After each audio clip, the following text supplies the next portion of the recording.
Um, it's my great pleasure now to introduce a real trailblazer in disability led research, Professor Sally Robinson. Sally is a researcher with deep expertise in inclusive methods and co-design. She's worked alongside people with disability for over 2 decades and is one of the strongest advocates for valuing lived experience, contributions, and power in research. Sally is delightfully also a member of our research committee, and we've welcomed her enormous contributions.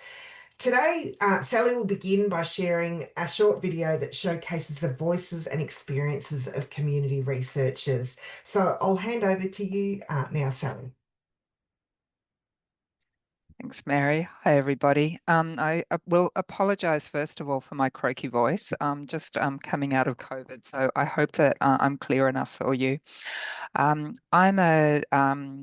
on the other side, a middle-aged woman with red hair, glasses, and I'm coming to you from Ghana lands, where I have the privilege of working with the teams that I work with on inclusive disability research. I'm a woman who has lived experience of disability, but I'll talk a little bit more, I hope, if I have time, about how I think that we need to unpeel lived experience a bit. Because I think there's a silence around researchers with intellectual disability being involved when we talk about the importance of lived experience, especially when we're talking about authority and leadership in research. I don't want to repeat anything Jane said. I'm in furious agreement with Jane about the points that she made, and I think they're really important. So I'd like to really talk in the time that I've got available about the importance of what it takes to grow authority and confidence in mixed, diverse research teams so that they have influence on policy. I think it's really even more important when so much of our work is in sensitive spaces. So the example that you saw there was about really sensitive research, but a lot of our work is about really difficult problems. And it takes a lot to work safely so that everybody comes out of that work better than they went into it, or at least not worse off. And in working alongside people with disability, mostly people with cognitive disability, to co-produce knowledge, I guess I've got a few reflections about power and expertise and inclusion. I think fundamentally our expectations are far too low about people and what people contribute to research. People know a lot about their lives, however they communicate. We tend to expect that people who don't use their voice, their spoken voice, to communicate don't have a lot to say about their lives. But people have an enormous amount to tell us about what they want to happen in their lives, and they have a lot of ideas about what they want to be different in their lives. So the methods that we use in our research, and having people with disability who've got some shared experience to build that bridge in different ways that academic researchers often can't build, are incredibly important in finding ways to hear what matters to people about what they want to be different.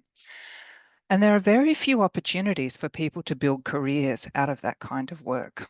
So to build that pathway that Jane talked about, to invert what we do as a dominant way of working, so that really prioritising what matters to people who've got lots of barriers in their lives for all kinds of reasons is our main go-to. That kind of career development and leadership in what our researchers call community research, so what we call community research positions, really needs to be addressed so that we can grow this field. There's a really important change that's happening, I think. This field is really growing. There are a lot more inclusive research projects, a lot more kind of research that draws people into projects, that has methods that include people, and reports back on research that has included people with disability. But it's a long way from a dominant way of working. It's still far too common to see people's knowledge and priorities focused as anecdotal, or to see this considered less rigorous research. There's a lot of co-produced research, but often it's small in scale, or it's considered as something that's reported as a small project. And in the results we see we need more so that we can learn something more significant out of this piece of research. That really undermines the importance or the credibility of the research and the real world relevance of it. We just heard the minister talking about how policymakers want stories and stats. And that sort of traditional reliance on stories and stats, I think, limits the effectiveness of small scale studies. As the field is growing, we're starting to see a lot of scoping reviews now that bring together those small scale studies together, and that's really great because we're starting to see a body of work building where we see what happens when you put all of that work together. That's an academic's point of view about what's useful in bringing those things together. And of course, there's a nuanced picture. The Everyday Harms project that Rachel and Ruby talked about was really interesting for us because in lots of years of doing all of this research, it's the first time ever we've had partners, industry partners, government knocking on our door saying, we want in on this research because we think it's so important that this kind of harm needs to be addressed. And we really want to be in on the inclusive methods. So there is obviously a culture change happening, but we really need more of it. So what we do to sort of change this mindset, I think there's so many things that we can all do. As individual researchers, to be investing in upskilling so that inclusive research is designed and conducted rigorously and well. We can be educating each other as peers, doing that relationship development that both Jane and the minister talked about with disabled people and with their organisations, so that that's done in a sustainable and a productive way. Universities need to be investing in resourcing the development of inclusive research and setting some expectations around this kind of research. Having their ethics committees be well educated, people who are already doing this research having relationships with ethics committees so that the expectations are realistic and fair. Educating our higher degree research students and the people who are supervising them so that the pathway of people coming through is high calibre. Having communities of practice so that we're all helping each other in this.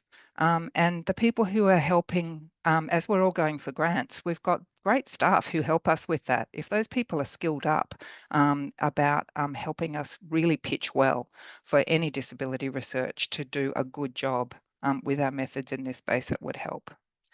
For funders, if they can anticipate the design and the conduct of inclusive research, the time it takes, the resources it takes, the creativity it requires, that makes a huge difference. The NDRP first round has just demonstrated for us how important that is.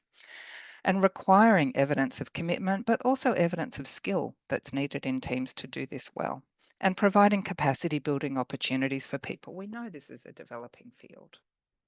And then for policymakers and governments, I think the minister just spoke really well about what policymakers are looking for, and the fact that relationships are important in that as well, but also deepening the understanding and the demand, I guess, about what co-design actually is, what co-production actually is, and not taking really thinned out approaches to co-design and thinking of consultation and co-design as the same thing, or co-design and co-production as the same thing.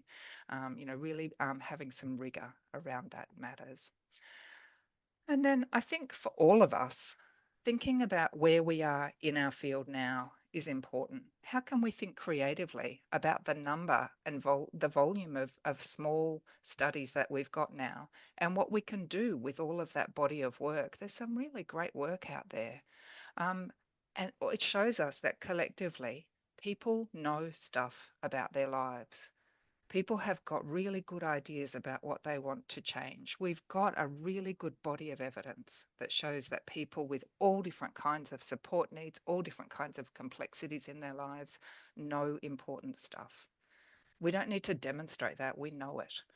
It's incumbent on us now to do something to demonstrate that we can stand on the shoulders of that work and learn really important things about how to approach policy and practice differently, to approach wicked problems in ways that rely on the knowledge of disabled people, not to continue to think that we know better. I'm a disabled woman, but I don't have experience of living in an institution. I don't have experience of being abused by a staff member, which is what my research is about. I've got some knowledge about some power stuff, but I need to be really careful not to conflate my experience with the experience of the people that I work with.